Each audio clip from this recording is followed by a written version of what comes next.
다 함께 일어나 전심으로 주님을 찬양합니다.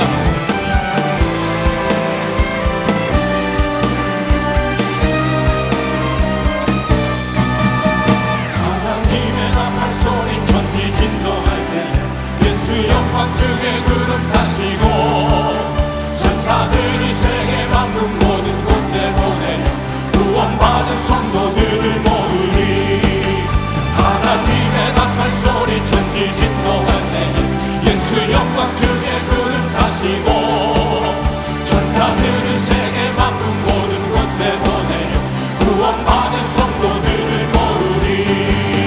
나팔 불 때 나의 일 나팔 불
살아계신 아버지, 홀로 영광과 존귀를 받아 주옵소서. 할렐루야.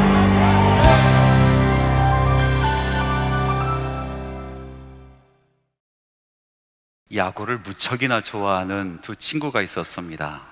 이 두 사람은 주일이 되면 아침 일찍 예배를 드리고 사역이고 가족이고 다 팽개치고 잽싸게 유니폼으로 갈아입고 야구장으로 달려가서 하루 종일 야구를 하는 집사님들이었습니다.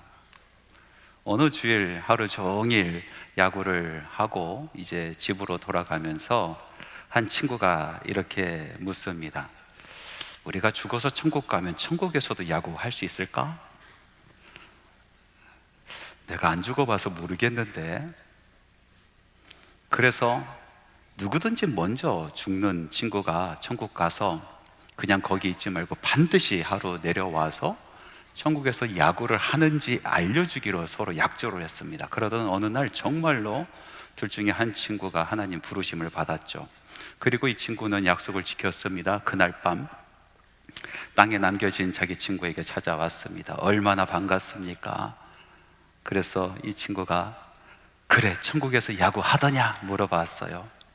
그랬더니 좋은 소식과 나쁜 소식이 있네.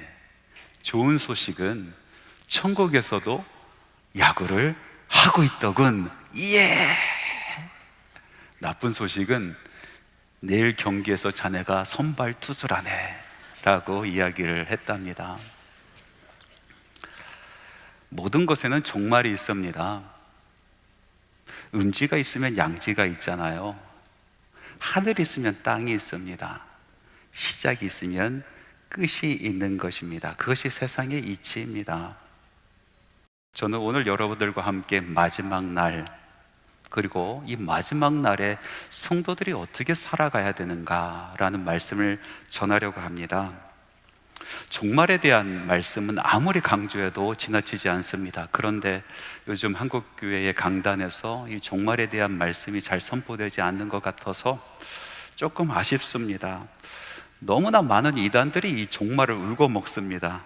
이 종말론을 가지고 장사를 해먹는 이단들이 너무나 많으니까 정통교회에서 이 종말에 대한 말씀을 전하는 것을 자꾸 꺼려하는 것 같다라는 생각이 듭니다. 그런데 이것은 아주 위험한 침묵입니다. 그러면 그럴수록 우리는 종말에 대해서 바로 알아야 됩니다.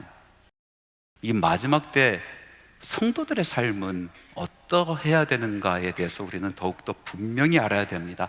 예수님께서 십자가 지시기 전에 제자들을 가르치실 때 가장 많이 하신 말씀이 바로 마지막 때에 대한 이야기고, 그리고 예수님께서 다시 오시는 재림에 대한 말씀들이었습니다.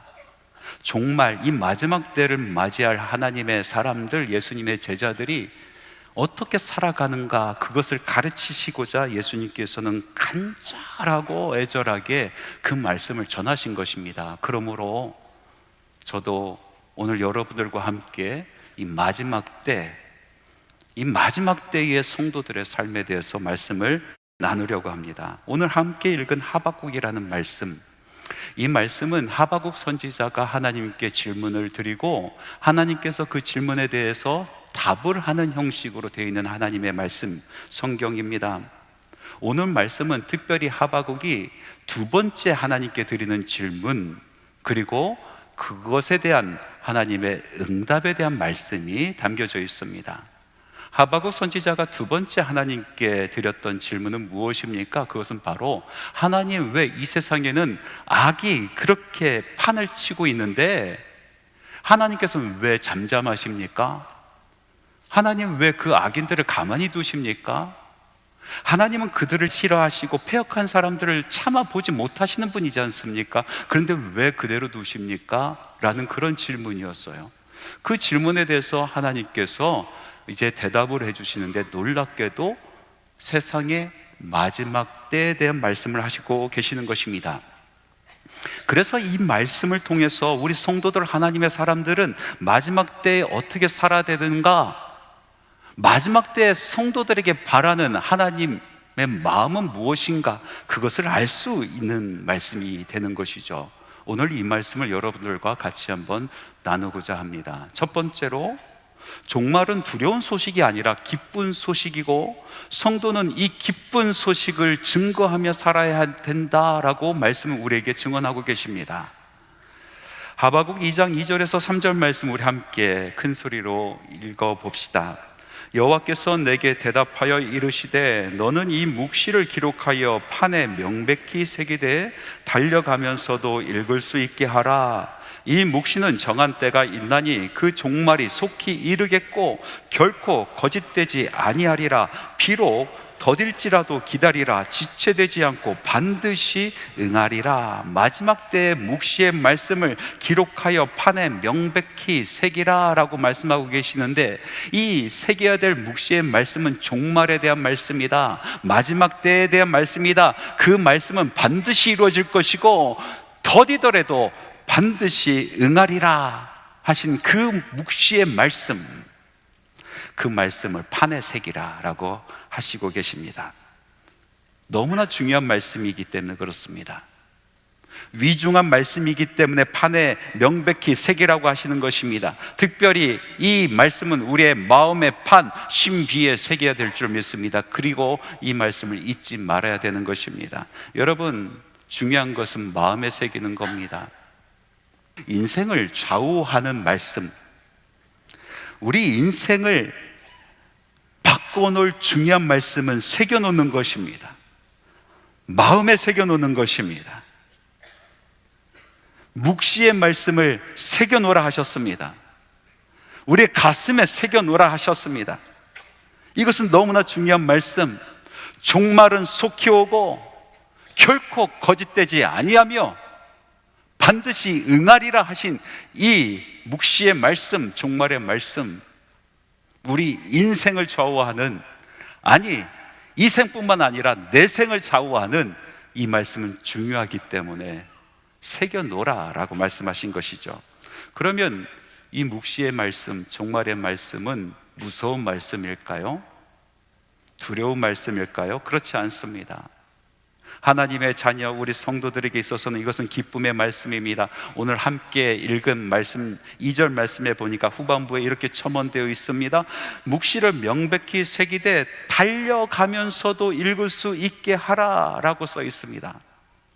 이 말씀을 그대로 문자적으로 해석을 하면은 묵시의 말씀을 새겨놓되 명확하게 새겨놓고 달려가는 사람들도 그것을 쳐다보고 읽을 수 있도록 그렇게 크지막하게 써 붙이라라고 우리는 해석할 수가 있어요. 그런데 이 성경에 써 있는 히브리어 원문을 다시 한번 보고 직역을 해보니까 그 말씀보다 훨씬 더 깊은 의미가 그 안에 숨겨져 있더라고요.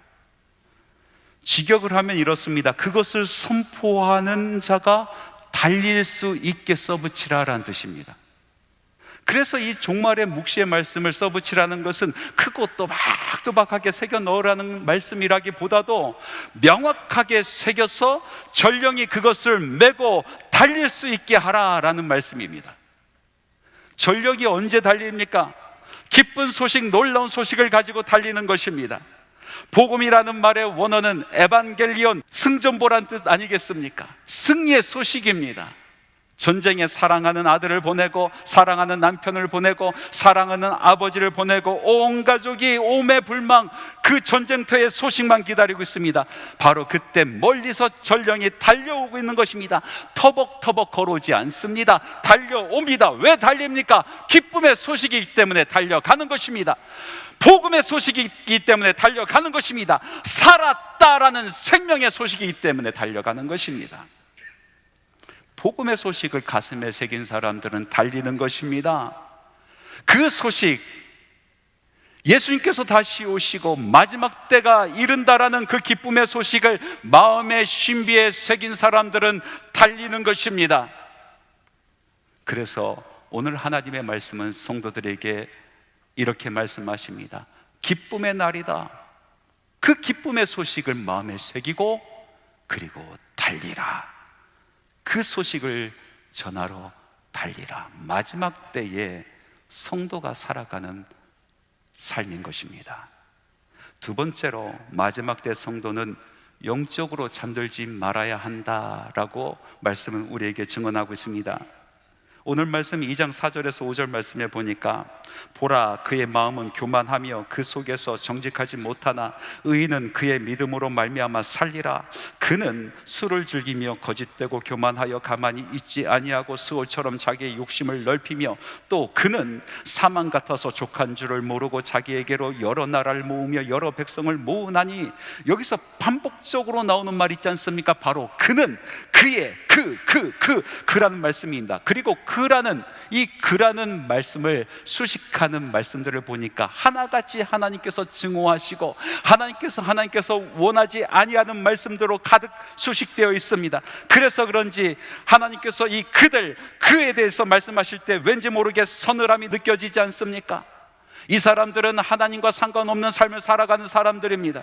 하나님의 나라를 꿈꾸지 아니하는 사람들입니다. 술을 즐기는 사람들입니다. 채워지지 아니하는 욕망을 채우려고 세상에서 이리 뛰고 저리 뛰고 바쁘게 돌아다니는 사람들을 말하는 것입니다. 이 사람들은 하나님 없이도 살아갈 수 있다라고 마음이 교만해진 사람들입니다. 하나님의 나라에 관심 없는 사람들, 세상에 취해서 그 영혼이 잠들어 있는 사람들을 말하는 것입니다. 그러면 세상에 취해서 영혼이 잠든 사람들은 누구입니까? 세상에 취해서 영혼이 잠들어 있는 사람은 첫 번째로 세상의 재미에 푹 빠져 있는 사람들을 이야기합니다. 한마디로 성공하는 사람들. 뭘 해도 잘 됩니다. 손만 대면 잘 됩니다. 찾아가면 일이 풀립니다. 얼마나 재밌습니까? 세상 살만 나지 않습니까? 그래서 바빠집니다. 이리 뛰고 저리 뛰고 바쁘게 살아갑니다. 세상에 취해버립니다. 그리고 그 영혼은 잠들어 버립니다. 두 번째로 세상에 취해서 영혼이 잠든 사람들은 누구입니까? 그 반대 인생을 살아가는 사람들, 한마디로 세상에서 실패하는 사람들입니다. 세상에서 실패하는 사람들은 염려로 가득 차 있습니다. 실패한 것 마음에 두고 살아갑니다. 하나님의 말씀을 묵상하는 것이 아니라 실패한 것 묵상하며 살아가고 그것을 끌어안고 끙끙거리면서 살아갑니다. 원망이라는 또 염려라는 늪에 빠져서 헤어나오지 못하고 있습니다. 바로 이 사람들도 세상에 취해 있고 잠들어 있는 사람들입니다. 또 어떤 사람들이 세상에 취해 있고 잠들어 있는 사람들입니까? 마지막 때 잠든 사람들은 일상에서 벗어나지 못하는 사람들을 이야기하는 것입니다. 마태복음 24장 38절에서 39절 말씀에 보니까 이런 말씀이 있습니다. 홍수 전에 노아가 방주에 들어가던 날까지 사람들이 먹고 마시고 장가들고 시집가고 있으면서 홍수가 나서 그들을 다 멸하기까지 깨닫지 못하였으니 인자의 임함도 이와 같으니라. 예수님께서 마지막 날에 대해서 말씀을 하시면서 그 날은 노아의 홍수의 심판 때와 같다라고 말씀하십니다. 노아의 심판 때의 날, 그 사람들은 어떠하였는가? 매일같이 먹고 마시고 장가들고 시집가였다. 먹는 것이 잘못됐다, 마시는 것이 잘못됐다, 시집가고 장가가며 살아가는 것이 잘못됐다라는 말씀이 아니라 목적 없이 사람들이 살아가는 방식대로 그냥 흘러가는 대로 살아가는 사람들을 이야기하는 것입니다. 아무 생각이 없습니다. 사람들이 살아가는 대로 흘러갑니다. 그냥 살아갑니다. 대충 묻혀가 살아가는 사람들, 바로 이 사람들이 마지막 때 세상에 취한 자들이요, 마지막 때 그 영혼이 잠든 자들인 것입니다. 그러면 세상에 취하지 않고 깨어있기 위해서는 어떻게 해야 됩니까? 무엇이 우리를 깨웁니까? 하나님의 말씀이 우리의 영혼을 깨우시는 것입니다. 기도가 우리를 깨우는 것입니다. 찬양이 우리를 깨우는 것입니다. 다른 사람들을 섬기고 그의 발을 씻기는 섬김과 봉사가 우리의 삶을 깨우는 것입니다. 나는 이만하면 됐다, 내 영혼은 평안하다, 내 믿음은 안전하다, 마음 먹는 순간 우리는 교만에 빠져버리는 것입니다. 게으름 피우고 교만해지는 순간 세상에 취하고 영혼은 잠드는 것입니다. 세 번째로, 마지막 때에 성도들이 사는 방식, 성도들이 살 수 있는 길은 성실한 믿음, 그거 하나뿐입니다. 4절 말씀 다시 한번 큰 소리로 읽어보겠습니다. 보라, 그의 마음은 교만하며 그 속에서 정직하지 못하니 의인은 그의 믿음으로 말미암아 살리라. 여러분, 이 말씀은 참 신비롭지 않습니까? 앞뒤로 모두 멸망에 대한 이야기입니다. 심판에 대한 이야기입니다. 이렇게 하면은 너희들이 심판을 면하지 못하리라 하면서 저주의 말로 가득 차 있는데, 그 말씀 한가운데 숨겨져 있는 복음의 말씀이 있습니다. 의인은 믿음으로 말미암아 살리라. 의인은 믿음으로 말미암아 살리라. 심판자 되신 우리 주 예수 그리스도께서 마지막 때에 우리를 향하여 보시고자 원하는 것은 한 가지 믿음뿐인 것입니다. 예수 그리스도를 구주로 영접하고 그리고 믿고 따르는 그 믿음, 바로 그 믿음이 우리를 살리는 것입니다. 그러나 우리가 여기서 주의해서 보아야 될 것이 있습니다. 여기서 의인은 믿음으로 말미암아 살리라 라고 이야기했는데, 그 믿음이 무엇이냐? 히브리어로 보니까 에무나라는 단어를 쓰고 있습니다. 이것은 번역하면 영어로 faithfulness, 다시 말해서 신실함을 이야기합니다. 그러니까 이 믿음이라는 것은 하나님을 바라보고 신뢰하고 마음속으로 믿는 그런 믿음을 이야기하는 것이 아니라, 그 믿음이 살아있어서 그 신실함이 그의 삶 가운데 드러나는 믿음을 이야기하는 것입니다. 말로만 내가 믿습니다 하는 믿음이 아니라는 것입니다. 삶 가운데 신실함으로, 변함없음으로, 항상 그곳에 있음으로 있는 바로 그 믿음을 이야기하는 것입니다. 우리 삶 가운데, 우리 믿음 생활 가운데서 믿음이라고 생각이 들지만 믿음이 아닌 것들이 꽤나 있지 않습니까? 첫 번째로 믿음이라고 생각하는데 믿음이 아닌 것, 그것은 바로 지적인 동의입니다. 우리의 지성을 가지고 이성을 가지고 판단을 해봅니다. 이 세상이 어떻게 생겨났을까? 모든 것이 원인과 결과가 있는데 이 세상이 있다는 그 결과에 원인이 있지 않을까 생각하며 추적해 가고, 누군가 이 세상을 만들었구나라는 것을 깨달아갑니다. 이 세상이 돌아가는 이치를 보면서 이 내생과 이생을 운영하시는 그분이 있을 것이다라는 것을 깨달아갑니다. 그러면서 고백하죠. 하나님이 계시다. 하나님께서 천지를 만드셨고 하나님께서 이 땅을 다스리신다. 이승과 내생을 다스리신다라고 고백을 합니다. 그리고 이렇게 지적으로 동의한 것을 마치 자기의 믿음이다라고 생각하시는 분들이 계십니다. 그런데 동의가 안 될 때는 어떻습니까? 하나님의 말씀은 우리의 이성으로 헤아려지지 않는 말씀으로 가득합니다. 우리의 지성으로 깨달아지지 아니하는 말씀으로 가득한데, 동의되지 아니할 때는 그 믿음이 사그라드는 것입니다.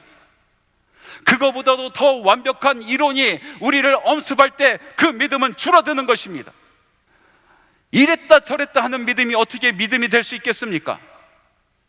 지적인 동의, 믿음이 아니라 그냥 지적으로 동의하는 것입니다. 또 믿음 같지만은 믿음이 아닌 것은 무엇입니까? 그것은 감정적인 공감입니다. 감정적으로 공감하면서 우리는 믿는다라고 생각을 합니다. 교회 오면 얼마나 행복합니까? 예배가 얼마나 뜨겁습니까? 찬양이 나의 마음을 얼마나 울립니까? 말씀이 얼마나 우리의 마음을 들었다 놨다 하겠습니까? 감정적으로 공감이 되는 것입니다. 함께 예배드리는 성도들이 너무나 다 착한 것 같고 그들이 이야기하는 것이 다 맞는 것 같고 감정적으로 공감이 갑니다. 그래서 함께 일을 합니다. 이렇게 감정적으로 공감하면서 그것이 곧 자기 믿음이다라고 생각하시는 분들이 계시다란 말이죠. 감정적인 공감은 믿음이 되지 못합니다. 감정이 변하면은, 공감하지 못하면은 그 믿음은 없어지는 것입니다. 더 이상 공감되지 않을 때 그 믿음은 사라져버리는 것입니다. 어떻게 믿음이 있다가 사라집니까? 그러면 정말로 진짜 믿음은 무엇입니까? 진짜 살아있는 믿음은 하나님께서 택한 사람들에게 주시는 선물입니다. 이거 부여잡고 예수 믿고, 이거 부여잡고 이 세상 살아가라 주신 선물인 것입니다. 이 선물, 진짜 믿음, 이 믿음을 가진 사람은 정말 예수 믿고 말씀대로 살아갑니다. 그 믿음이 그 인생을 뒤엎어버립니다. 그 믿음이 그 인생을 완전히 바꿔버립니다. 그 믿음은 변하지 않는 믿음인 것입니다. 신실합니다. 신실하신 하나님께서 주신 선물의 믿음, 그것은 신실로 드러나는 것입니다. 그러므로 진짜 믿음은 요동치지 않습니다. 논리에 따라서 이리 바뀌고 저리 바뀌지 않습니다. 감정에 따라서 오르락내리락 하지 아니합니다. 그러므로 믿는 사람들은 믿음 따라 살아가는 것입니다. 믿음이 그들을 신실하게 살아내게 하는 것입니다. 믿음으로 노아는 120년 동안 방주를 지었습니다. 믿음으로 아브라함은 갈 바를 알지 못하지만 따라갔습니다. 믿음으로 요셉은 절망 가운데서도 꿈을 포기하지 아니하였습니다. 믿음으로 사드락, 메삭, 아벳느고는 불 속으로 달려 들어갔습니다. 자기가 선택한 믿음이 아니라 하나님께서 주신 그 믿음을 부여잡고 믿음 따라 살아간 것입니다. 미국 플로리다에 한 목사님이 계셨답니다. 부활절을 앞둔 어느 고난주간에 그 지역에 엄청난 규모의 토네이도가 몰려옵니다. 목사님은 아내와 딸을 집에 안전하게 머물러 있으라 하고 예배당이 걱정돼서 예배당으로 달려갔습니다. 힘찬 바람과 함께 토네이도가 지나갔습니다. 교회는 무사했습니다. 안도의 한숨을 쉬고 그리고 집으로 돌아가는데 아플싸 그만 그 토네이도가 목사님 집을 완전히 무너뜨렸습니다. 그리고 사랑하는 아내와 그 딸이 그 자리에서 숨을 거두었습니다. 너무나도 슬픈 장례식이 이루어졌습니다. 고난주간에 정말 고난스러운 일평생 느껴보지 못한 아픔의 장례식을 치렀습니다. 그리고 그 다음날 부활절을 맞이했습니다. 마음을 단단히 먹고 단위에 서서 부활의 기쁜 소식을 전했습니다. 듣는 성도 모두가 가슴이 먹먹했습니다. 예배를 다 마치고 장로님과 성도님들이 목사님에게 몰려와서 목사님을 끌어안아주고 손을 잡아줍니다.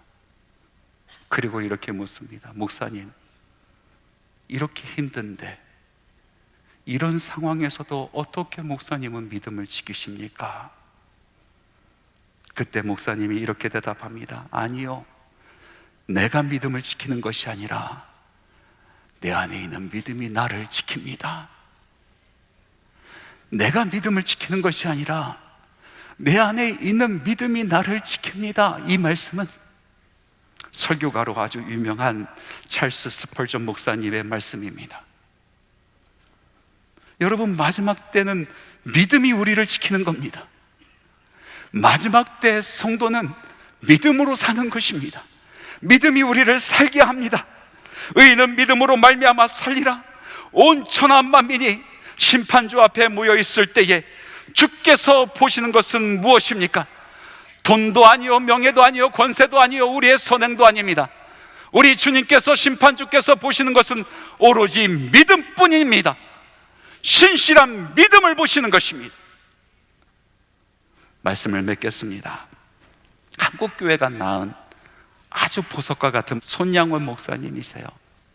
1940년에 신사참배를 거부하고 옥고를 치르십니다. 3년간의 아주 지독한 옥고를 치르시고 1943년에 출고하셨는데 또다시 신사참배를 거부해서 다시 5개월 만에 옥으로 잡혀갑니다. 차디찬 방에서 가진 고문을 당하시고 온몸이 터지고 마음이 한없이 내려가는 그 상황에서 우리 손양원 목사님께서 노래를 하나 지어 불렀습니다. 그 노래가 주님 고대가입니다. 이 가사를 보면 주님 오시기를 소망하는 우리 성도들의 마음이 애절하게 녹아져 있는 것을 볼 수가 있습니다. 그 가사의 내용은 이렇습니다. 낮에나 밤에나 눈물 머금고 내 주님 오시기만 고대합니다. 가실 때 다시 오마 하신 예수님, 오 주여 언제나 오시렵니까? 고적하고 쓸쓸한 빈 들판에서 희미한 등불만 밝히어 놓고 오실 줄만 고대하고 기다리오니 오 주여 언제나 오시렵니까? 먼 하늘 이상한 구름만 떠도 행여나 내 주님 오시는가에 머리 들고 멀리 멀리 바라보는 맘, 오 주여 언제나 오시렵니까? 내 주님 자비한 손을 붙잡고 면류관 벗어들고 찬송 부르면 주님 계신 그곳에 가고 싶어요.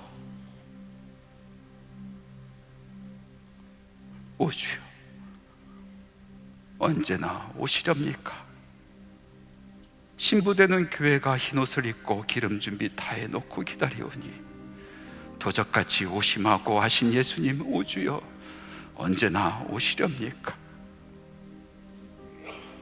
천년을 하루같이 기다린 주님, 내 영혼 당하는 것 볼 수 없어서 이 시간도 기다리고 계신 내 주님, 오 주여 이 시간에 오시옵소서. 마지막 때가 옵니다. 반드시 옵니다. 교만을 내려놓고 복음의 횃불 들고 끼어 있으십시다. 신실한 믿음으로 우리 예수님 찾으실 때 주님 저 여기 있어요 응답하며 나아갑시다. 사랑하는 성도 여러분, 천사가 납을 불고 우리 주님 다시 오실 때에 우리 그곳에서 만납시다.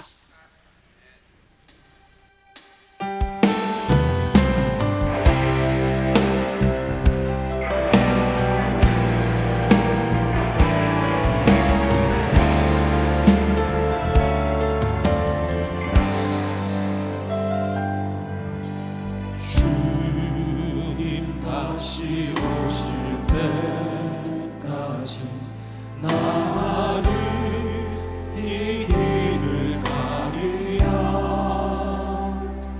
좁은 문, 좁은 길, 나의 십자가 지고 나의 가는 이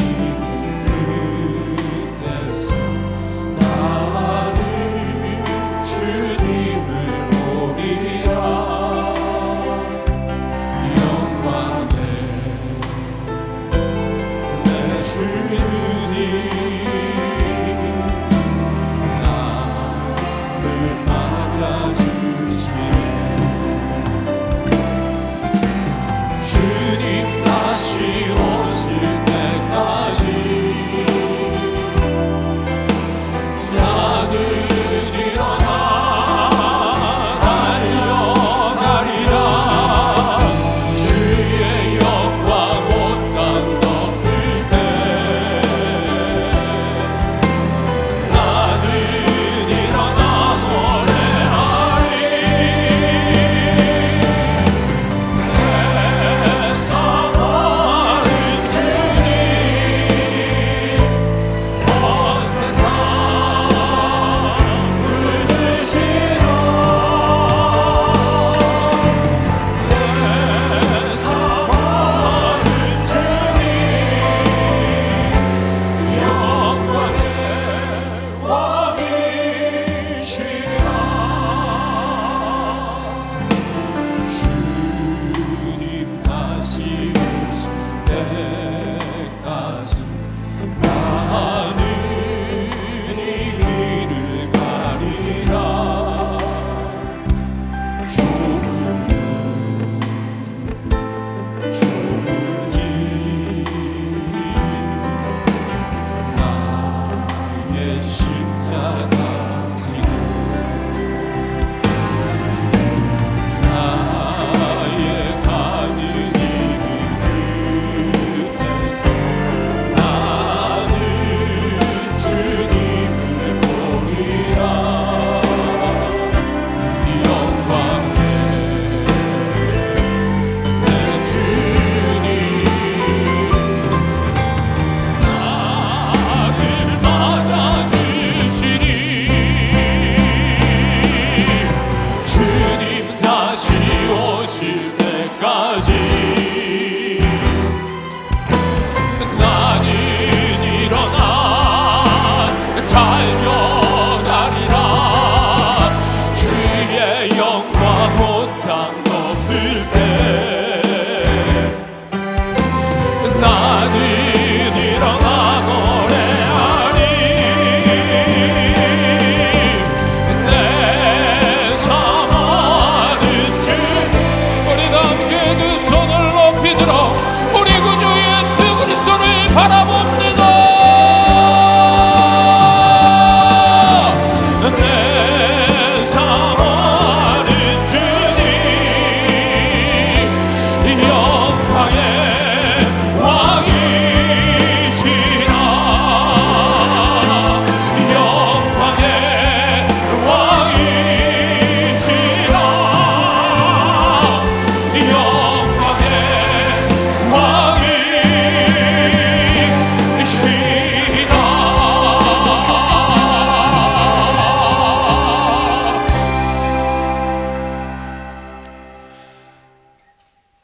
이제는 내가 반드시 다시 돌아오리라 말씀하신 예수 그리스도의 은혜와 하나님 아버지의 그 무한하신 사랑하심과 성령님의 교통하시고 동행하시고 인치시고 능력 부어주심이 다시 올 날을 사모하고 그날을 위하여 복음의 횃불 들고 신실한 믿음 가슴에 품고 살아가는 주님의 사랑하는 자녀들의 심령 위에 지금부터 영원토록 함께 하실 것을 간절히 축원하옵나이다.